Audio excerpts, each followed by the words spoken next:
Assalamualaikum warahmatullahi wabarakatuh. A'udzu billahi minasy syaithanir rajim. Bismillahirrahmanirrahim. Alhamdulillahilladzi ja'ala sholata tanha 'anil fahsya'i wal munkar. Asyhadu an la ilaha illallahul khaliqul bashar. Wa ashhadu anna Muhammadan abduhu wa rasuluhul mustafal mukhtar wa ala alihi wa ashabil adhar. Allahumma salli wa sallim wa barik ala sayyidina Muhammadin wa ala alihi wa sahbihi ajma'in, amma ba'du. Ya ayuhan nas, ittaqullaha haqqa tuqatih wa la tamutunna illa wa antum muslimun. Wa qala ta'ala, a'udzu billahi minasy syaithanir rajim. Bismillahirrahmanirrahim. Ya ayyuhalladzina amanu idza nudiya lis-salati min yaumil jum'ati fas'au ila dzikrillah wa zarul bai', dzalikum khairul lakum in kuntum ta'lamun. Wa qala Nabi sallallahu alaihi wasallam, ma baina kulli azanaini salatun. Shadaqallahul azim wa sadaqa rasuluhun nabiyul karim. Wa nahnu ala dzalika minasyahidin wa syakirin walhamdulillahi rabbil alamin. Hadirin kaum muslimin jamaah rahimakumullah. Alhamdulillah, pada kesempatan pagi hari ini atas izin Allah kita bisa dipertemukan kembali dalam satu tempat, di mana tempat ini adalah tempat yang mulia di sisi Allah. Mudah-mudahan kita yang berada di dalamnya diangkat derajat kita menjadi orang-orang yang mulia, dimuliakan oleh Allah Subhanahu wa taala. Alhamdulillah, pagi hari ini sebagai salah satu bentuk rasa syukur kita setelah kita tertidur pulas, kemudian Allah panggil lewat panggilan seorang muadzin, dan alhamdulillah kita bisa memenuhi panggilan tersebut, melaksanakan sholat subuh berjamaah. Mudah-mudahan ibadah ini ibadah yang diterima oleh Allah Subhanahu wa taala. Nikmat iman dan Islam, nikmat sehat, panjang umur adalah nikmat-nikmat yang utama bagi kita. Mudah-mudahan nikmat-nikmat tersebut senantiasa ada pada diri kita semua, dan kita terus berusaha mensyukuri nikmat tersebut sehingga nikmat tersebut tidak lepas dari kita. Nikmat tersebut tetap ada pada kita, khususnya nikmat iman dan Islam, sehingga suatu saat nanti Allah mengambil ruh dari kita semua dalam keadaan husnul khatimah, memiliki iman dan Islam. Salawat serta salam semoga senantiasa tercurah limpah pada baginda alam, yakni Nabi kita, Nabi besar Muhammad sallallahu alaihi wasallam.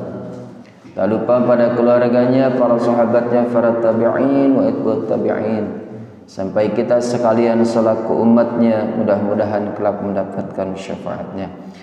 Para jamaah yang dimuliakan Allah Subhanahu wa taala, sebelumnya mohon dibukakan pintu maaf atas segala khilaf, baik dari kata-kata yang membentuk kalimat sehingga bisa saja melukai hati, melukai perasaan para jamaah, tetapi tidak ada unsur kesengajaan, tidak ada niat sedikit pun, dan seolah-olah dan seandainya ada, itu adalah sesuatu yang spontan, dan mudah-mudahan para jamaah memaklumi dan memaafkannya. Pada kesempatan pagi hari ini, insyaallah saya akan meneruskan kajian kita tentang Jumat, ya. tentang Jumat atau berhubungan dengan ibadah Jumat, baik yang dilakukan sebelum pelaksanaan sholat Jumat ataupun setelahnya. Di mana bulan yang lalu saya pernah menyampaikan salah satu hadis Rasulullah bahwa keutamaan dari Jumat bukan hanya diberikan kepada orang-orang yang masih hidup, bahkan orang yang sudah mati saja diberikan keutamaan oleh Allah. Oleh karenanya kita yang masih diberikan kesempatan memperbaiki dan masih bisa melakukan ibadah di hari Jumat, mari bersama-sama kita maksimalkan waktu, karena waktu ini tidak akan pernah kembali lagi. Kemudian bulan yang lalu juga saya sampaikan bahwa orang-orang yang diberikan kesehatan di hari Jumat bisa mendatangi masjid terlebih dahulu. Bahkan disunnahkan kata Rasulullah agar kita mandi seperti layaknya mandi junub menjelang berangkat Jumat, walaupun kita dalam keadaan tidak junub. Setelahnya kita memakai minyak wangi, memakai baju yang paling suci, bersih, ya, paling bersih dan suci, menutup aurat. Kita berangkat ke masjid.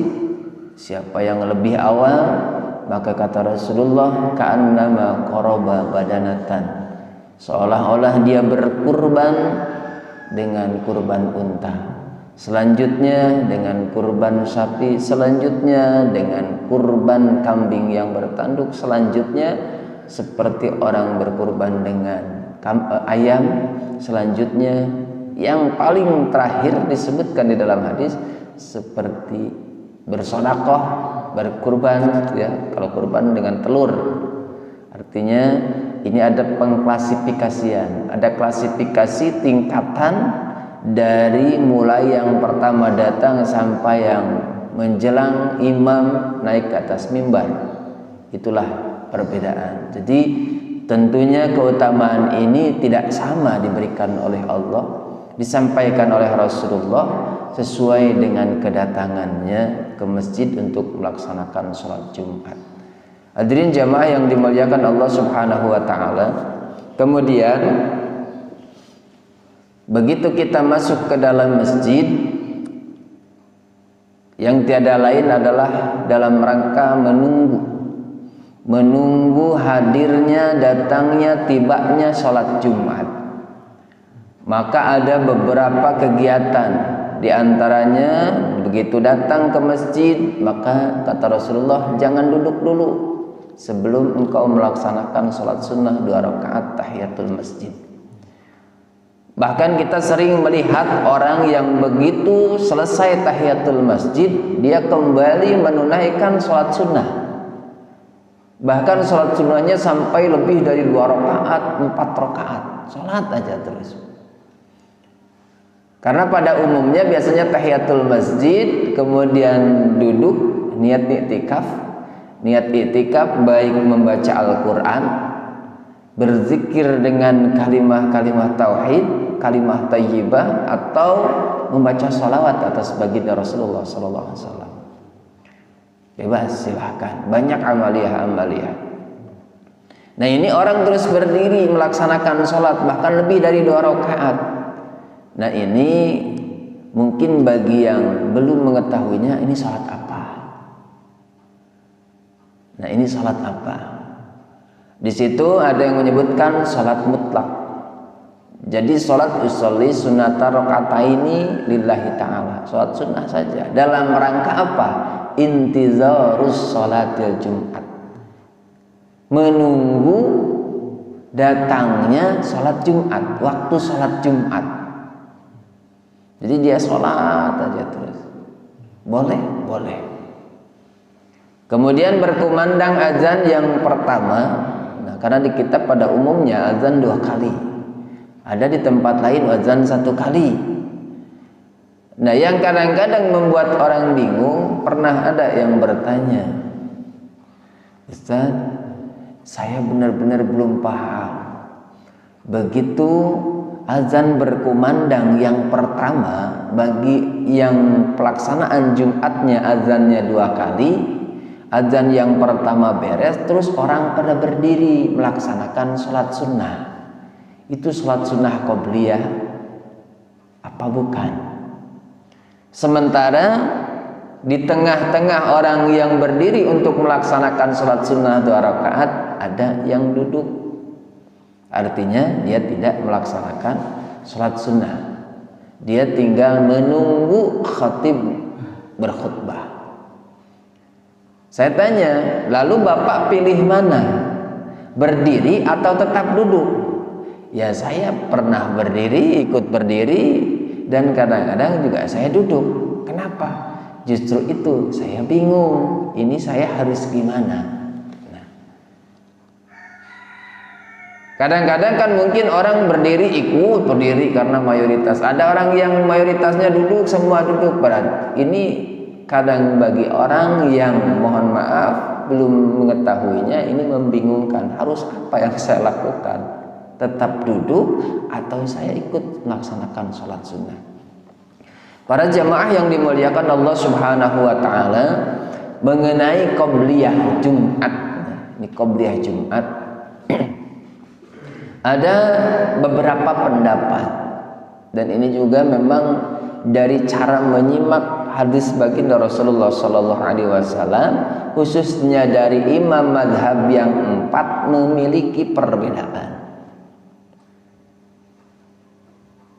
Kita bisa menyimpulkan setelah saya jelaskan, oh ini yang tidak melaksanakan qobliyah Jumat berarti mengikuti pendapat dari imam siapa. Begitupun sebaliknya, yang melaksanakan qobliyah Jumat ini mengikuti pendapat imam siapa. Jadi yang jelas, dua-duanya bukan tanpa dasar, dua-duanya memiliki dasar. Yang tidak boleh itu yang bagaimana? Nah, ini kadang-kadang ada, mohon maaf, naudzubillah summa naudzubillah min zalik, apabila kita menghafal Al-Quran, apabila kita menghafal hadis, mencari keterangan-keterangan yang lain, niatkan semua untuk menambah wawasan demi memperbaiki ibadah kita, bukan dalam rangka mencari dalil untuk dijadikan hujah, apalagi untuk menghujat orang. Menghujatnya yang bagaimana? Setelah dia memiliki dalil yang menurut pendapat ini dia pegang erat-erat, akhirnya memvonis menyalahkan yang lain. Atau bahkan naudzubillah kalau sampai mengatakan kamu sesat, kamu bid'ah. Nah, ini yang berbahaya. Kenapa? Karena ilmu itu sangat luas, apalagi berhubungan dengan fikih. Ya, berhubungan dengan fikih. Jadi kita jangan menghukumi orang, apalagi menyatakan kamu bid'ah. Kamu kenapa qobliyah? Qobliyah itu enggak ada dari sanahnya. Sementara Anda tahu dari mana? Oh, tahu dari imam ini, imam ini. Saya juga tahu dari imam ini. Berarti Anda juga harus mempelajari pendapat-pendapat, khususnya mazhabul arba'ah, mazhab yang 4. Imam Hanafi, Imam Maliki, Imam Syafi'i, Imam Hambali. Dari keempat mazhab itu berbeda. Nah, mari kita sedikit mengupas tentang masalah qobliyah. Mudah-mudahan ada manfaatnya sekaligus sebagai wawasan buat kita. Para jemaah yang dimuliakan Allah Subhanahu wa taala, jangan sampai pernah ditanya. Ini yang tidak boleh. Pak, kenapa Bapak di antara jemaah yang mayoritas melaksanakan qobliyah Jumat, Bapak tidak? Oh, saya memang tidak. Kenapa? Karena saya tidak mau melakukan sesuatu yang tidak ada manfaatnya. Ini pekerjaan bid'ah semua.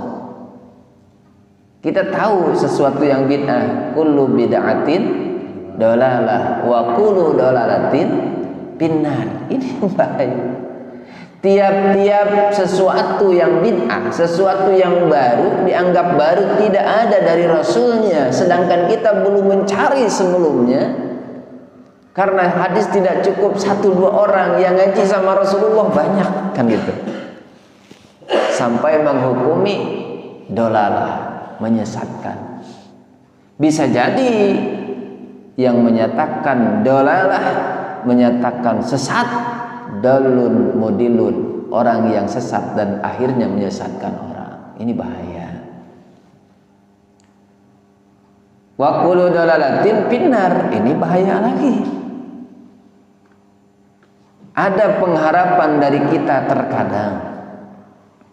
Kita ibadah, kita melaksanakan suatu kebaikan di mata manusia, di mata Allah semata-mata. Tujuannya tiada lain ingin mendapatkan sesuatu balasan dari Allah, yang balasan tersebut abadi, apa namanya? Surga.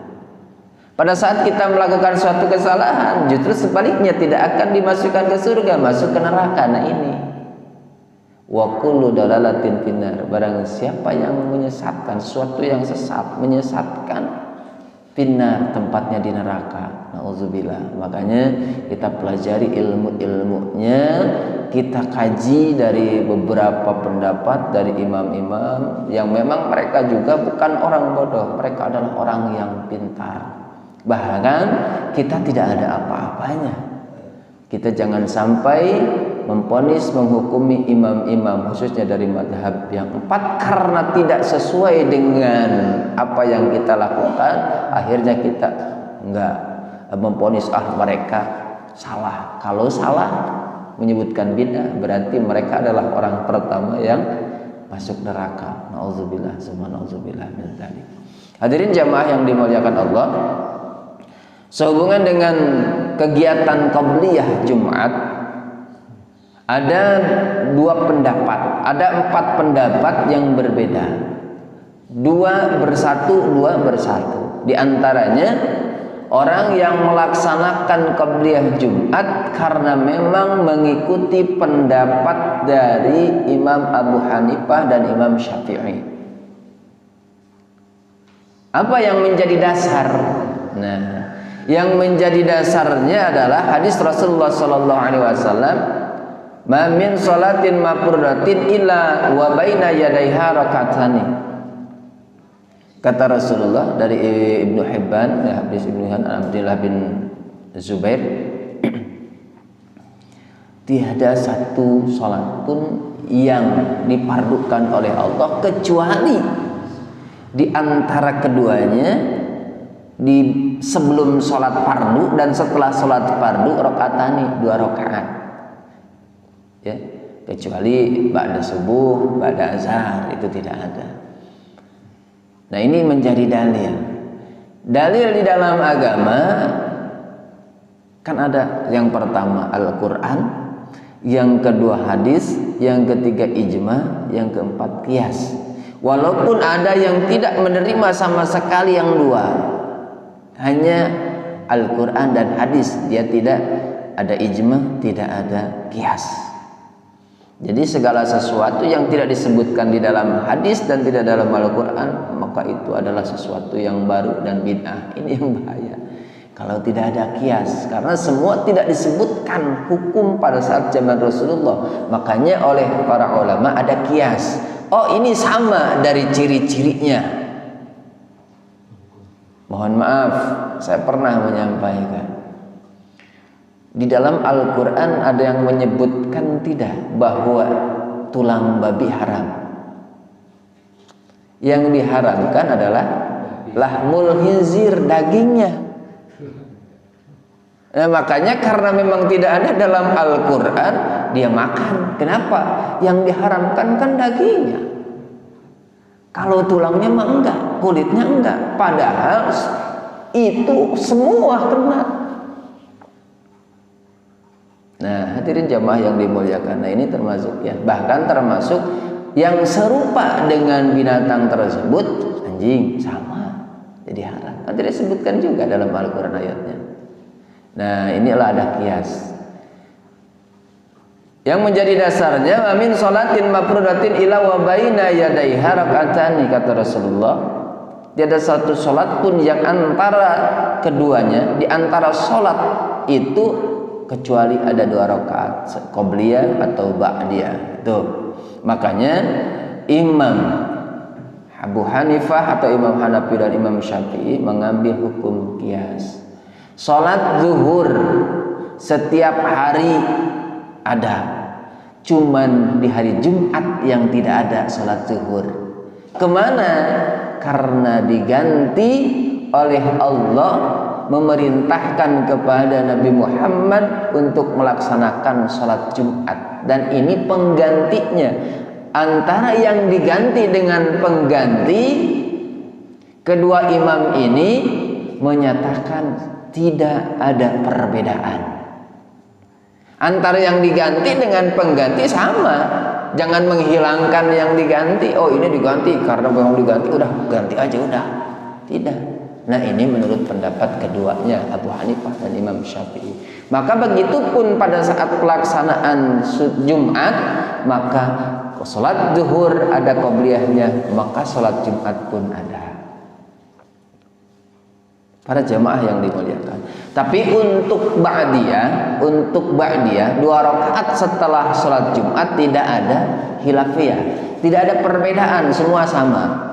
Makanya biasanya ba'da Jumat semua sholat sunnah 2 rakaat atau langsung 4 rakaat. Ada yang 2 rakaat, ada yang 4 rakaat. Kalau 4 rakaat biasanya tanpa ditengahi, tanpa adanya sholat tahiyat awal. Nah, ini juga sejalan dengan hadis untuk setelah Jumat atau ba'da Jumat sepakat. Ada hadis Rasulullah sallallahu alaihi wasallam, "Idza shalla ahadukum al-jumu'ata falyusalli ba'daha arba'an." Jikalau tatkala atau apabila salat di antara kalian semua al-jumu'ata pada hari Jumat, salat Jumat, fal yusalli maka hendaklah dia melaksanakan salat ba'daha setelah Jumat arba'an 4 rakaat. Ini sunnahnya. Nah, kembali lagi. Jadi salat zuhur yang 4 rakaat diganti oleh salat Jumat tanpa mengurangi kebiasaan atau sifat-sifat Jumat. Ada qobliyah, ada ba'diyah. Lalu kok penggantinya cuma 2? Nah, penggantinya cuma 2 rakaat. Ada. Itu ada khutbahnya 2, antara 2 khutbah. Maka kita jangan sampai melewatkan untuk menyimak, mendengarkan sekaligus diem pada saat khatib sedang melaksanakan Jumat. Khatib sedang melaksanakan khutbah Jumat. Makanya diem aja.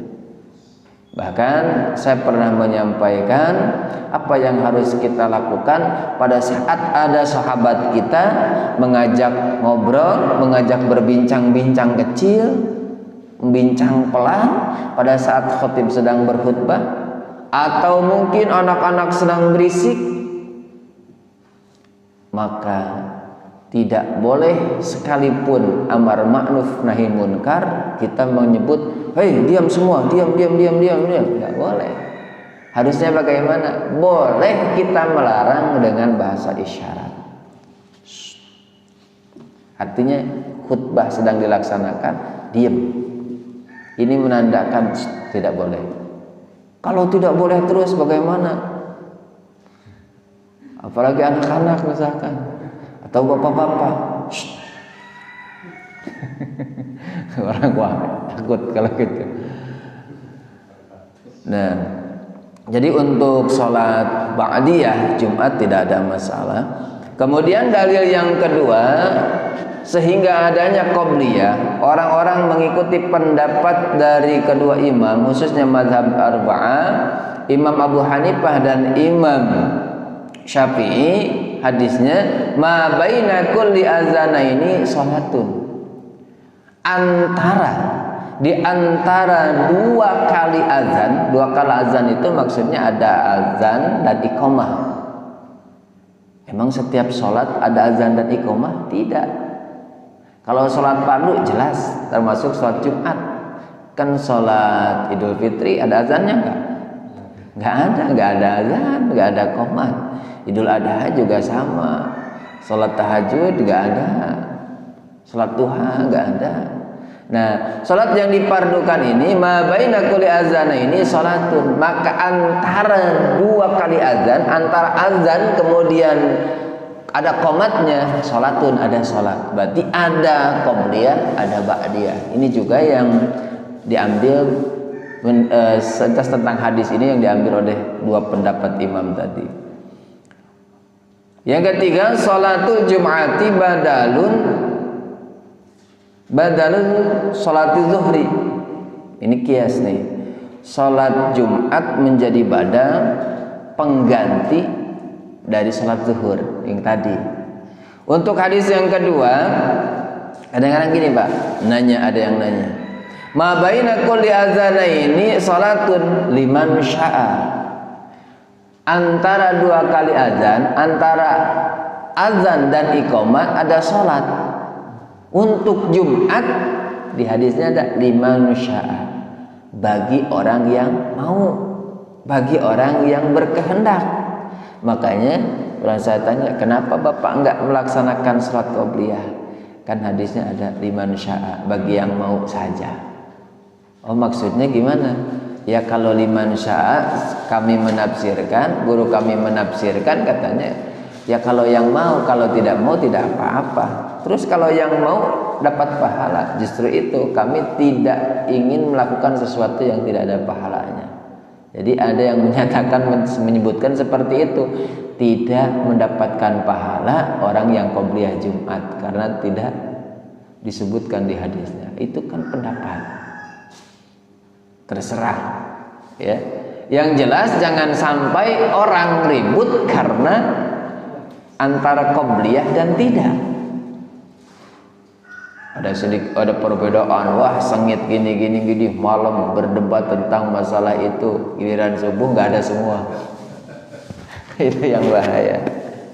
Ada jamaah yang dimuliakan Allah Subhanahu wa taala. Lalu untuk dalil yang menjadi dalil bagi orang-orang yang mohon maaf tidak melaksanakan qobliyah Jumat, dalilnya mana? Ada. Yang tadi dalilnya juga pada sahih ya, pada sahih di dalam sahih Bukhari juga. Nah, ini di dalam sahih Bukhari juga hadis ke-523 dari Ibni Umar, ibni Umar anna Rasulullah sallallahu alaihi wasallam kana yusalli qabla zuhri raka'ataini. Dari hadis dari Ibnu Umar bahwasannya Rasulullah sallallahu alaihi wasallam biasa melaksanakan sholat sunnah qobliyah atau qabla zuhur 2 rakaat, wa ba'daha raka'ataini, setelahnya 2 rakaat. Qobliyah 2, ba'diyahnya 2. Nah, ini juga yang menjadi dalil tuh. Nah, dari hadis ini penafsirannya beda-beda. Imam Abu Hanifah dengan Imam Syafi'i tidak ada bedanya. Yang diganti dengan pengganti sama. Nah, cuma nah di sini untuk imam yang dua, terutama Imam Maliki dan Imam Hambali, kita teruskan dulu hadisnya. Wa ba'dal maghribi raka'ataini fi baitihi, dan setelah maghrib 2 rakaat fi baitihi, bahkan Rasulullah melaksanakannya di rumahnya. Kita langsung di masjid. Kenapa? Karena kalau lihat jarak, apalagi yang pernah umroh mungkin lebih tahu ya, ibadah haji, jarak masjid dengan rumah baginda Rasul itu kan tidak jauh, apalagi di Masjid Nabawi. Jadi jendelanya saja terbuka, ini masjid, lihat, oh rumah Rasulullah, langsung mepet. ya kan? Bahkan sekarang makomnya saja kan di dalam masjid, termasuk bagian dari dalam Masjid Nabawi. Jadi begitu sholat sunnah di situ, sholat beres fardu maghrib, ba'diyahnya di rumah. Kita boleh saja, cuman kita nanti bisa terjadi sesuatu yang berbeda dengan niat. Maksudnya gimana? Pulang dari sini, pengen di rumah. Begitu di rumah, di jalan ketemu teman, ngobrol dulu. Akhirnya kagak jadi. Atau begitu pulang, ayah pulang, ini, ya udah kagak jadi akhirnya. Kalau Rasulullah begitu pulang, ya memang dekat tinggalnya, ya nggak jadi, bang tembok doang.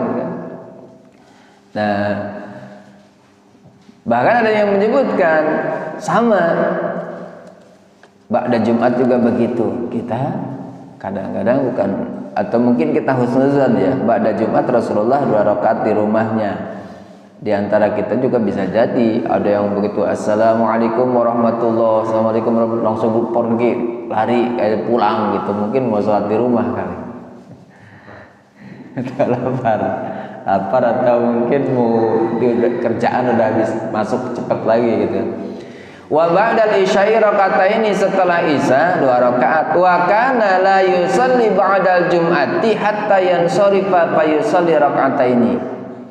Bahkan kata Rasulullah, kata Ibnu Umar, dan Rasulullah tidak salat sesudah Jumat sehingga pulang lalu salat 2 rakaat. Tuh, ada ini ba'da Jumat, ada yang menyebutkan di rumah. Menafsirannya di rumah. Jadi Rasulullah 2 rakaatnya di rumah. Ya tidak semua di rumah. Ya, tidak semua di rumah, ada di masjid gitu. Jadi Rasulullah selalu. Nah, di sini karena tidak disebutkan hadis sebelum Jumat, maka ini yang menjadi patokan diantaranya menurut Imam Maliki dan Imam Syafi'i berikut para pengikutnya, ini tidak dianjurkan, tidak disunahkan melaksanakan qobliyah. Kenapa? Karena tidak disebutkan. Yang disebutkan di dalam hadis adalah ba'diyahnya saja. Maka saya mangga. Kenapa? Karena tidak ada keterangannya juga, yang ada mah setelahnya saja.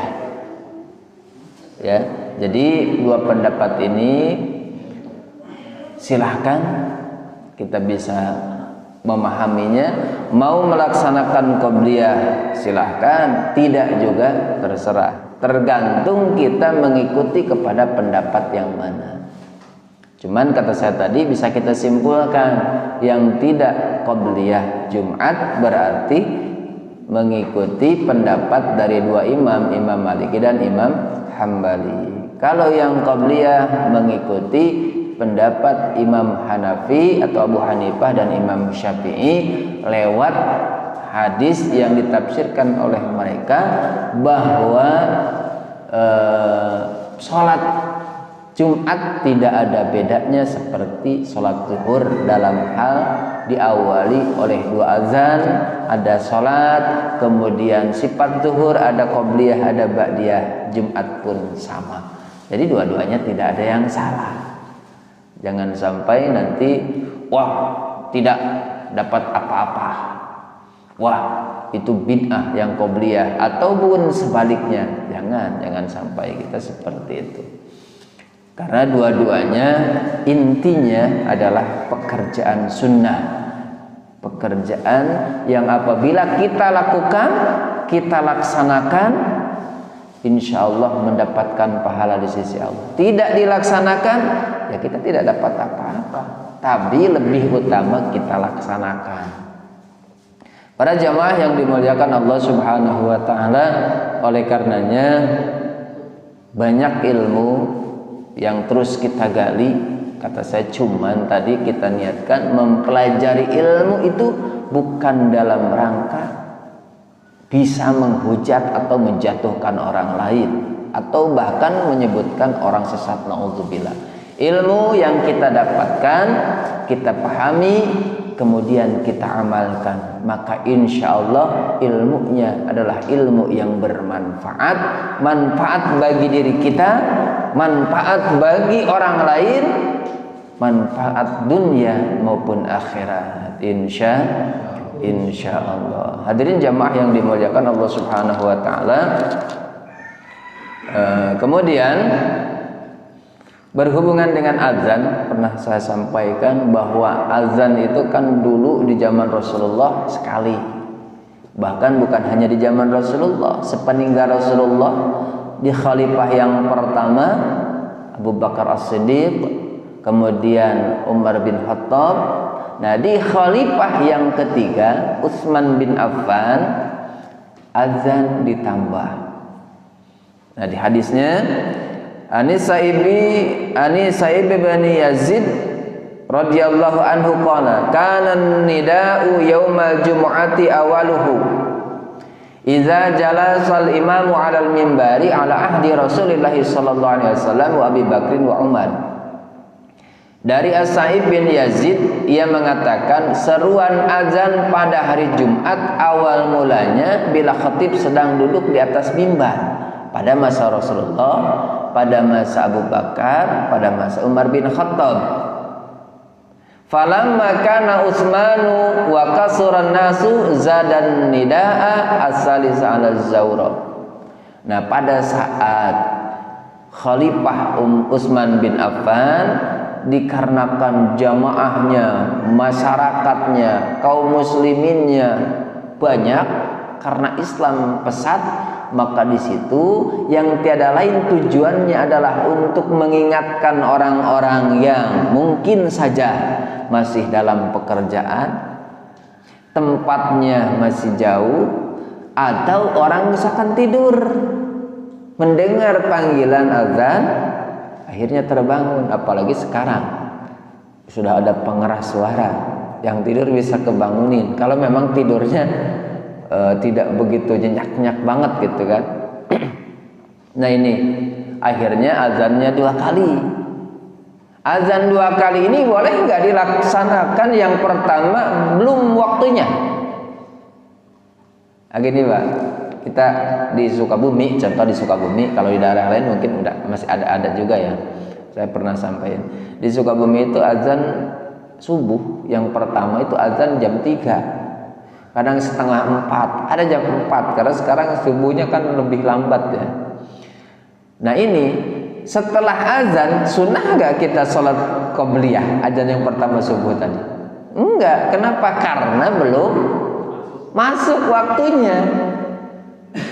Nah, Jumat juga dulu sebagai pengingat, kalau misalkan Jumat jam 12, jam 12 di kita misal Jumat jam 12, azan yang pertama boleh nggak di jam 12 kurang 5? Boleh, dalam rangka mengingatkan kepada orang yang masih, nih waktunya Jumat udah datang nih, udah siap datang, hati-hati, yang di rumah cepat datang, yang jauh paling tidak kalau mau percepat, yang lagi tidur silahkan bangun. Cuman di kita sekarang gimana Pak? Di kita pas begitu jam 12, nah ini azan yang pertama. Begitu selesai azan maka ada qobliyah. Kalau dulu nggak ada, azannya belum masuk. Begitu selesai udah azan yang jadi qobliyah itu setelah masuk waktunya. Dalam rangka mengingatkan. Nah, kalau misalkan khatibnya ataupun azannya 1 kali, kan begitu masuk waktunya, misalkan Jumat itu waktu zuhurnya jam 12, khatib langsung naik ke atas mimbar, ucap salam, lalu muadzin azan. Nah, langsung khutbah, tidak ada qobliyah. Nah, ini di masjid kan ada yang masjid yang seperti itu, ada yang 1 kali, ada yang 2 kali. Boleh dua-duanya, silahkan. Dua-duanya tidak ada yang salah. Makanya kalau ada orang yang mengatakan, wah tidak sah azan 2 kali, bid'ah itu, bahaya itu. Kenapa bahaya? Yang dulu melaksanakan idenya, bahkan dilaksanakan oleh mereka adalah Khalifah Utsman bin Affan. Berarti Rasulullah saja sudah menjamin bahwa sahabat yang 4 insya Allah masuk surga, kemudian kita yang bukan siapa-siapa mengatakan mereka akan penghuni neraka. Kenapa? Karena akibat menyebutkan bid'ah. Azan 2 kali. Hati-hati kita. Jadi orang itu Pak, ada yang sombong dengan kekayaannya, ada yang sombong dengan jabatannya, kan bisa gitu kan? Ya kadang-kadang kan kita Pak, kita mulai dari kecil menata, dari segi ekonomi dari mulai rendah naik. Kira-kira dengan naiknya status kita, apa yang membarengi kita? Bahkan balap terus, kesombongan. Dari mulai punya sepeda, saya mau udah punya sepeda, dia mah belum. Nah, di sini udah muncul. Dia beli sepeda, kita beli motor, ya tertinggal lagi sama saya. Begitulah. Begitupun dengan, mohon maaf, ilmu. Ilmu bisa mengakibatkan orang yang sombong, bisa. Kalau memang kita mengikuti jejak, nauzubillah, iblis. Iblis itu makhluk pinter gak? Itu makhluk pinter, ahli ibadah. Jadi ahli ibadah di kita bisa sombong gak? Bisa, karena iblis juga sombong. Kenapa? Karena dia mengaku satu lebih mulia dari manusia, lebih mulia dari Adam, dia lebih senior, dia lebih taat. Nah kalau kita udah merasa, aduh begitu saya pakai peci, saya pakai baju koko, pakai sorban, ya saya paling surgawi, orang-orang neraka semua. Hati-hati. Nauzubillah summa nauzubillah.